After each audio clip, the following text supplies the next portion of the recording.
عثمانی تخت کے طاقتور حاکم سلطان مراد اول۔ اگرچہ کچھ عثمانی سلطان فوجی مہمات کے دوران بیماری کی وجہ سے فوت ہو گئے، لیکن ان میں سے ایک واقعی جنگ میں شہید ہوا۔ یہ حاکم سلطان مراد اول تھا، جو اورحان غازی کا بیٹا تھا۔ سلطان مراد کو ہودوندگر اور غازی ہنر کے لقب سے پکارا جاتا تھا۔ فارسی میں ہودوندگر کا مطلب سردار مالک ہوتا ہے، جبکہ غازی ہنر کا مطلب ترکی میں تجربہ کار حکمران ہوتا ہے۔ ولایت صوبہ، جس کا مرکز برسا تھا، سلطنت عثمانیہ کے اختتام تک اس کی یاد کو خراج تحسین پیش کرنے کے لیے ہودوینگر کہلاتا تھا۔ سلطان مراد کی والدہ نیلوفر خاتون تھیں، جو یارایوس کے بازنطین گورنر کی بیٹی تھیں۔ ہر شہزادے کو سلطنت عثمانیہ میں لالا نامی ایک تجربہ کار سیاستدان نے تربیت دی۔ مراد اول کے استاد لالا شاہین پاشا تھے۔ سلطان مراد کو کم عمری میں برسا کا سنجد بھی سلطنت عثمانیہ میں ایک ضلع کی فوجی اور انتظامی کمان کے لیے مقرر کردہ ایک مکھی کو دیا جانے والا لقب کے طور پر تفویض کیا گیا تھا، جس نے انہیں ایک عظیم تجربہ فراہم کیا۔ جب ان کے بڑے بھائی سلیمان پاشا 1359 میں شکار کے ایک حادثے میں فوت ہو گئے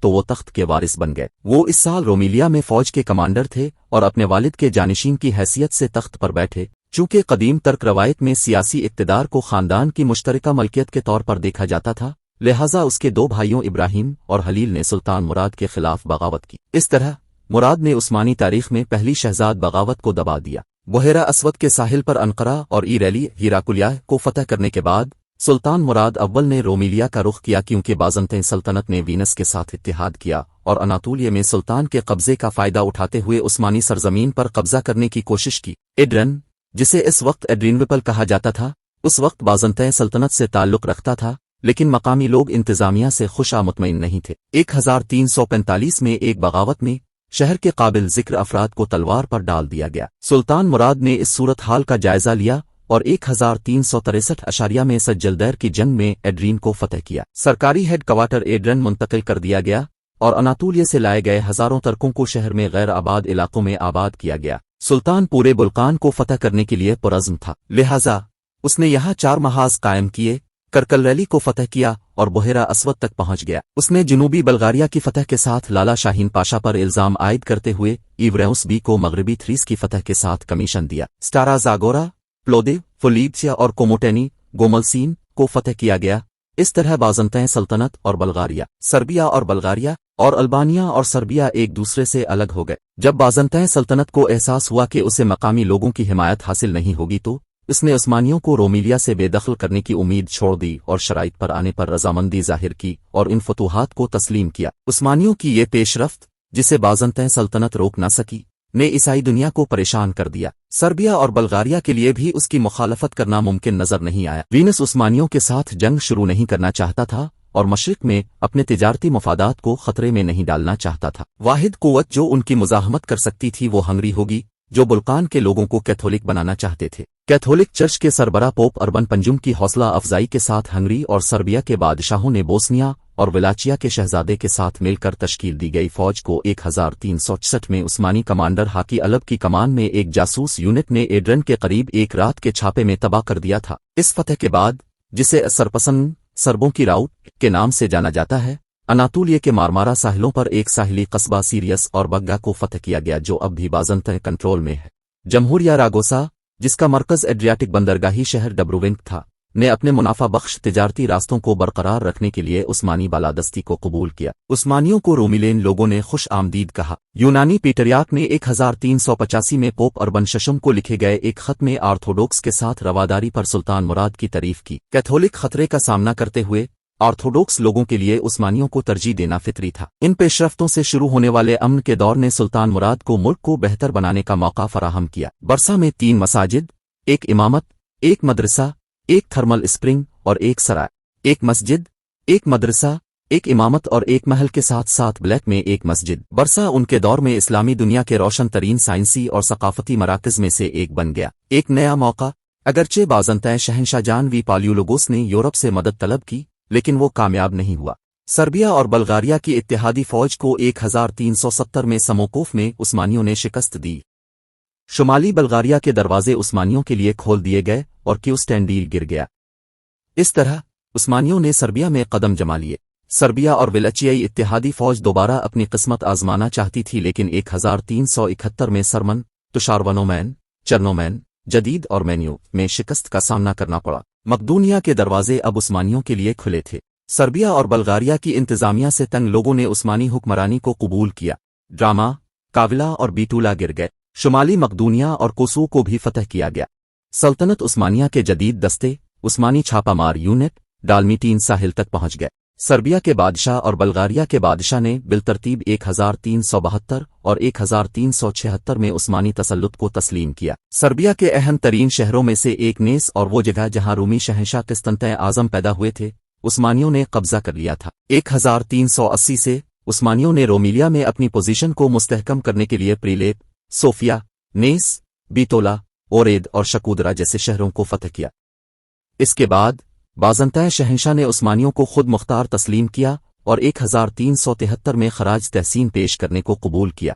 दरीं असना, मुराद के बेटे शहजाद बायजीद ने 1378 में जर्मनियों के बीलुक की शहजादी डेवलेट हिटवन से शादी की। दुल्हन उस्मानियों को जहेज के तौर पर कतहा, ताविशनली, ईमत और सीमाव शहरों में ले आई। इकहीर, यलवा, बीशहर, सैयदी शेर और करा जैसे शहर भी हामिद के बीलुक से खरीदे गए थे। सुल्तान की बीवी गुल खातौन के भाई की हुक्मरानी वाले कस्तामोनों में असफंदियार के बीलुक ने उस्मानियों को खुद मुख्तार तस्लीम किया। 1385 में शहजादे साविकी बे ने बरसा में अपने वालिद के खिलाफ बगावत की। वो केटी के मैदान में जंग में शिकस्त खा गया, पकड़ा गया और फांसी दे दी गई। अहमक जालिम आदमी अली बे, जो करमानियों का हुक्मरान था, जो उस्मानियों के साथ सरहदी पड़ोसी बन गया, की शादी सुल्तान मुराद की बहन से हुई थी। इसके बावजूद उसने सरहद उबूर की जब सुल्तान मुराद बुल्कान में फौजी कार्रवाइयों में मसरूफ था और उस्मानी सरजमीन पर हमला करने और लौटने की कोशिश की। ये तंग नज़री सबसे अहम वजूहात में से एक है जिसकी वजह से अनातोलिया की कोई भी सल्तनत उस्मानियों की तरह तरक्की नहीं कर सकी और वो सब वक्त के साथ गायब हो गईं। जब सुल्तान मुराद ने अपने बहनोई की चालों के बारे में सुना तो उसने कहा, देखो इस अहमक जालिम शख्स ने क्या किया है, जबकि मैंने दिन रात अल्लाह की राह में जंग के लिए अपनी जिंदगी वक्फ कर रखी थी और इस वक्त जब मैं मुसीबत में दुश्मन पर तलवार झोंक रहा था, वो आ रहा है और मुसलमानों पर हमला कर रहा है और आसानी से किरमान फौज को मुंतशिर कर दिया, जिस पर उसने 1386 में मार्च किया। शहजादे बायजीद ने इस ऑपरेशन में मदद की और उन्हें एल्दरिम का लक़ब मिला, जिसका मतलब है थंडरबोल्ट। अली बेफरार हो गया और उसकी बीवी उसके भाई के पास आई और अमन का मुतालबा किया। फिर अली बे सुल्तान की मौजूदगी में आया और सुल्तान के पैरों को बोसा दिया और मुआफ़ी मांगी। इस दानिशमंदाना पॉलिसी की बदौलत उस्मानी असर और रसूख अनातोलिया में फैल गया। सुल्तान मुराद, जिसने अनातोलिया की रियासतों के साथ अपने ताल्लुकात में दिखाया कि कामयाबी सिर्फ तलवार से हासिल नहीं की जा सकती है, बहुत मोहतात था कि वीनस के साथ परेशानी पैदा न करे, जिसके पास एक मजबूत बहरिया थी। अगर शहरों ने हथियार डाल दिए तो वो एक मुकम्मल तहफ़्फ़ुज़ और आज़ादी देगा, एक हुक्मनामा जो लोगों के हुकूक की ज़मानत देता है। इसके अलावा मिस्र के ममलूक सुल्तान मुराद और बरक़ियत दोनों ने सलीबियों के खतरे का सामना किया और इत्तेहाद किया। सुल्तान मुराद के वापस आते ही अली बे ने सलीबियों के साथ मुज़ाकरात शुरू कर दिए। ताहम उन्होंने अपने खौफ की वजह से कुछ साल बाद कोसो की जंग में एक यूनिट भेजने में कोताही नहीं की। मुझे कुर्बान करो। जब सुरबाबोस्ना इत्तेहाद से तश्कील दी गई 30,000 फौजियों की फौज ने 20 में एक मुआहदे की खिलाफ वर्जी करते हुए प्लूशंक में फौजियों पर मुश्तमिल उस्मानी फौज को शिकस्त दी तो यूरोपियों को जोश व खरूश से पकड़ लिया गया। इस तरह उन्होंने बुल्कान से उस्मानियों को मुकम्मल तौर पर बेदखल करने के लिए सलीबी फौज जमा की। इसके बाद सुल्तान मुराद अव्वल ने फौरी तौर पर ग्रैंड वजीर अली पाशा को बल्गारिया पर मुकम्मल हमला करने का हुक्म दिया। इसके बावजूद सर्बिया की फौज ने पेश कदमी जारी रखी, लेकिन 1389 में वो कोसो के मैदानी इलाकों में तबाह हो गए। सर्बिया का शहजादा लाजार गिर गया। कोसो की लड़ाई, जो 8 घंटे तक जारी रही, उस्मानी तारीख के सबसे अहम वाक़यात में से एक है। उसने बुल्कान में उस्मानी गलबे को मुस्तहकम किया और खित्ते की कौमों की किस्मत का तयन किया। ये वो तारीखी जंग थी जिसमें उस्मानियों ने पहली बार तोपों का इस्तेमाल किया। उस्मानी तारीख में कहा गया है कि सुल्तान मुराद ने जंग से एक रात पहले अपने खैमे में शहादत की ख्वाहिश रखते हुए नमाज अदा की थी। कहा जाता है कि उसने दुआ की कि ये मेरे अल्लाह, मुझे इन मुसलमानों के लिए कुर्बान कर दो, जब तक वो दुश्मन के हाथों शिकस्त और बर्बाद न हो।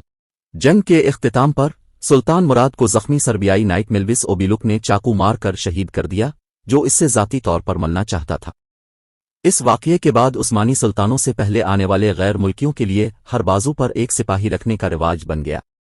वफ़ात के वक्त सुल्तान मुराद की उम्र 63 साल थी। अगरचे वो मैदान जंग में शहीद हो गए लेकिन दुश्मन इसका फायदा न उठा सका और पेश कदमी न कर सका। उनका आर्जी मकबरा, जो इस जगह पर तामीर किया गया था जहां वो शहीद हुए थे, आज मुसलमानों के जरिए एक मुक़द्दस मकाम और रोमिलिया में उस्मानी गलबे की अलामत समझा जाता है। सुल्तान के जसद खाकी को बरसा लाया गया और इस मस्जिद के मकबरे में दफन किया गया जो उसने तामीर की थी।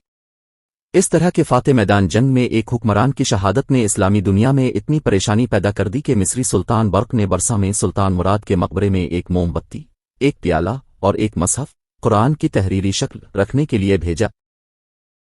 सुल्तान मुंतजिम सुल्तान मुराद ने 1361 अशारिया में एक काजी अल-कुद्स सुप्रीम कोर्ट के चीफ जस्टिस के मसावी के तौर पर काज़ा सुक्र का ओहदा कायम किया। ये दफ्तर साबिका इस्लामी रियासतों में काजियों, जजों की तकर्रुरी और कंट्रोल का जिम्मेदार था। काज़ा सुक्र उलमा, इस्लामी स्कॉलर्स के रहनुमा थे, जिसमें दरबार और तालीमी ब्यूरोक्रेसी शामिल थे। उस्मानी फौज या पैदल चलने वाले और मुसालिम घड़सवार से 2 यूनिटों पर मुश्तमिल थी, जो बिलतरतीब पियादा और घड़सवार फौजी थे। ये यूनिट एक फीस के एवज जंगों में शामिल होते थे और अमन के दौरान निजी मामलात, मिसाल के तौर पर ज़राअत में मसरूफ रहते थे।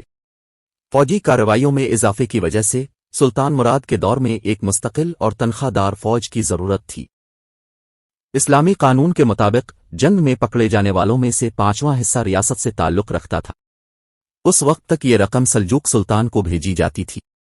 1362 अशारिया में उलमा के करमानली कारा रुस्तम और चंद्रुली कारा हलील पाशा की कोशिशों से पेंसक कानून तैयार किया गया, जिसका मतलब फारसी अल्फाज पेन 5 और एक का 5वां हिस्सा है।